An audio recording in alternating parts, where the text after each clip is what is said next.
I became chronically suicidal from October 2006 for a couple of years, a little bit on past 2008, after I suffered a head injury. I describe it as 1,000 chandeliers just exploded inside my head. The nightmares were horrific. I realized I died that day. The person I used to be has never come back. So there were significant cognitive and neurological changes.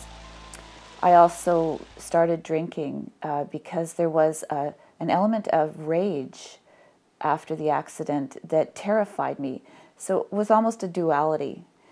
And I think outwardly I still presented as Pam, who I used to be. This is one of the reasons I go by my middle name now of Jean, because Pam died that day.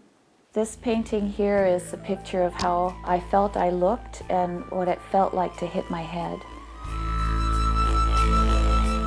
I don't even paint the same after the head injury. Before the head injury, I did incredibly meticulous work. Now it's a lot more fun, admittedly. It's looser and more stylized. The symptoms I was experiencing were kind of not voices, but an almost auditory impulse to bury a knife in my belly.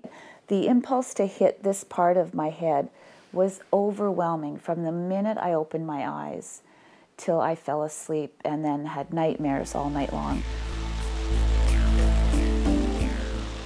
You don't have to be at the point of crisis to come in and talk to us. So trying to dispel that myth that you have to be, a certain level of not doing well in order to come to counseling. And in fact, we encourage people, come in before you get to the point of crisis. Then we can help alleviate getting to that really painful place that sometimes includes contemplating suicide. Can you imagine a minute-by-minute fight with yourself to not injure yourself? But the pain that, and again, it's difficult to describe, there was like a psychological pain that was unbearable, like literally unbearable. And the command to hit my head seemed to be something in me saying that would end the pain. If you kill yourself, the pain will end. It's the only way. For most people, suicide is about wanting the pain to end. It's not actually about wanting to die. I think there's a lot more understood today about post-concussion syndrome. And even then, what was 2006? I was repeatedly told I couldn't be experiencing the symptoms I was experiencing given the injury I had sustained. The worst thing a person can do for themselves is to isolate further if they're already feeling suicidal. It's important to reach out, ask for help, and keep asking for help until you get the help you need. And at the time, at the worst of it, I felt I was alone and these people were watching, kind of passive, kind of uncaring, and that I alone had to put out this entire fire by myself. I would find myself at my favorite spot. I have a bridge here in Victoria that I would push my walker to and try to talk myself into throwing the walker over and following it. Talking about going away, making preparations for death, giving away important things, saying things like, I'm going away for a long time, making references to death or preparing a will. These kinds of things are all things that everyone should be alerted to. These are warning signs that somebody may be thinking about suicide. I started to look into things that would take care of my kids so that I could leave. I started to look into getting them connected to services, that there were people in the community. I made out my will. I started to prepare better to go, and that became a carrot I would hold out to myself. But I noticed that that carrot stopped the voice from telling me to kill myself. Sometimes when people make the decision that they're going to do it, their mood can shift quite drastically upwards. So that's another warning sign to watch out for. So you can call someone on the Vancouver Island Crisis Line and talk to a very well-trained, either professional or a volunteer. And if that individual on the other end of the line feels that you might be at risk for something like suicide, then from 12 o'clock till midnight, they will connect to our crisis service in Victoria, our integrated mobile crisis team. And that team is made up of psychiatric social workers, nurses, child and youth care workers, and police. And they'll try to provide the right kind of either short-term assessment, counseling. They may go out and visit somebody in the community and help them problem solve without coming into the hospital. A lot of people worry that if I ask someone if they're feeling suicidal, if I bring up suicide, it's going to put the idea in their head. No, you can't put that idea in someone's head. If it's there, it's already there. If it's not, they'll let you know. By asking someone whether or not they're thinking about suicide, you're letting them know that you're someone who they can talk to and that you're not afraid to ask them that question and that you care enough to ask them that question. So you go in through the regular emergency area and then you're processed through a series of hallways and you end up in this very small area on the side. There are times in some people's lives where they need an emergency service, and that's really why we've developed the psychiatric emergency services at the Archie Courtnall Centre, so that we know 24 hours a day, 7 days a week, in Greater Victoria anyway, people can come and see a trained mental health professional. The third time I went suicidal to the hospital, and the psychiatrist said, "No, you're not suicidal. You don't fit our criteria. That's why we can't admit you." And I went home and I drank a couple of bottles of wine and thankfully passed out and woke up the next morning surrounded in pills that I had spilled and been unable to take in. And I thank God for that moment because it scared the hell out of me. And I realized my kids are sleeping in the rooms nearby and I might not have woken up. I remember though feeling that last night when I did the serious suicide attempt, coming out of those doors thinking that I didn't want to go through that process again. Unfortunately, I don't always have confidence that if someone comes in and I need to refer them out, that they will be seen as quickly as they need to be seen or as thoroughly as they need to be seen. And I don't blame the individual people or organizations in the community for that. It is a last resort for me because I know that when we get to the hospital, they have to triage and they have people who are, bleeding and who you can see visibly are quite hurt. And the thing about mental illness and thoughts about suicide is you can't see it. It's an invisible. I spent 3 days and 2 nights in a hard plastic reclining chair waiting to see a second doctor. I counted over 20 people packed into that room that night, that first night. And this Archie Courtnall, if you've never seen it, is just a foyer. One area that has never been resolved from that first visit is the first night I was there, I took a sleeping pill. And I woke up in the morning and there was a male patient who had wedged his blue chair in between mine and the chair beside me, and his face was facing me. And I looked down into his eyes, I can only say leering up at me. And I just felt revulsion and I leapt up and moved my chair. In a few minutes, a couple of other patients came over to me and they said that they had stopped that male patient the night before.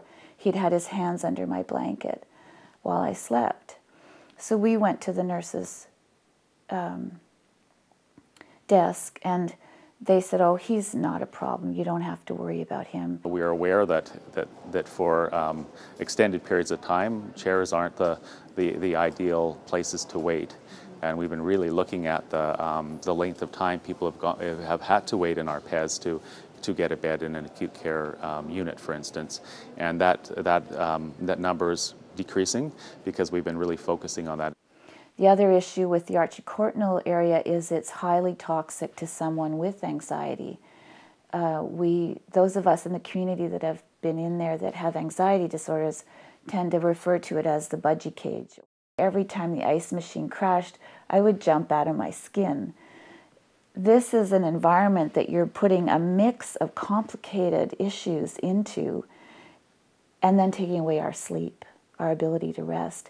Not only that, but right behind the counter is the timeout room. I don't know what they call it, but it has a metal door, so a patient that's put in there slams against that metal door sometimes. When someone gets to a point of feeling suicidal, yes, we do need to do a risk assessment. We need to see if that person's going to be safe and do a risk assessment and then evaluate where can we go from here. But to me, there's a lot that should be happening prior to that maybe we're not doing as good a job of as a community right now in terms of making sure people are healthy, well-rounded, and that their lifestyles are healthy, that they're eating well, that they're sleeping, that they're connected with other people in the community. One big direction is to integrate more fully with existing services. And so that would mean existing health services. So for instance, you might go to your GP or see a nurse practitioner, and those people would have the information and the support so that they could help you with even a reasonably serious mental illness. So we want to work with primary care a lot better. This is what I'd like the message for the hospital to get, is that there is a practical solution. There are practical ways to help people like me. I had started back at Camosun College by this point. I could feel every month healed, or something in me shifted and healed and improved. And I was introduced to Laura Petkow at Camosun College. There is still a lot of stigma for some people around coming to counseling. So we know that a lot of the people who need to come to counseling or would benefit from it aren't coming. And probably some of those people who are, contemplating suicide aren't coming. I love my textbook. I signed up for an introduction to psych. I went outside and I stood outside. And I remember thinking I went in as a warehoused, lost soul. And I came out Jean again. I came out a woman and a person. I had my registration slip. I bought my textbook. I had an identity again. I was a student. It was unbelievable. We often end up doing the follow through and seeing the students after they've been to the hospital and creating safety plans and things like that. There's no record transfer, right? Every doctor I saw me for the first time, heard my story for the first time, and and with a lineup of 20 people, had to judge in that interview. That's impossible. There is a limited resource in health, and certainly a limited amount of dollars within mental health and addiction services, and we are constantly prioritizing and assessing how we're spending those resources.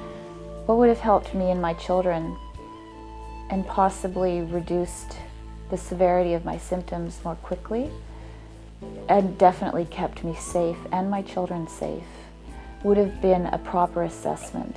Family and friends then would have to be brought in by law to give a comparison account of what was the person like before the head injury, what was the person like after. Right there would have nailed it for me, because I was, according to my friends and family, completely altered.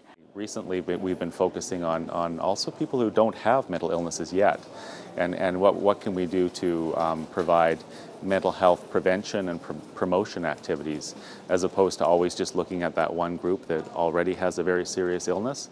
But how can we work with children and people who are vulnerable or at risk for mental health and addictions in the future and help prevent that from happening? If someone feels heard and acknowledged and has a place they can go to talk about what's going on for them, that can make the difference between contemplating suicide or not. The next milestone was I sat down after a couple of years with academic advising because I didn't know what to do next. And she said, well, once you're done your associate degrees, plural, will you go on to UVic? And I said, what are you talking about? What degrees? And apparently I am more than halfway through 2 associate degrees, one in psychology and one in creative writing. Again, my logic was battling my low self-esteem with, they're not faking this, they're not making this up, you really did earn these marks. With a little bit of structure, no, all right, with a lot of structure, I have managed to work my way to qualifying to go to UVic.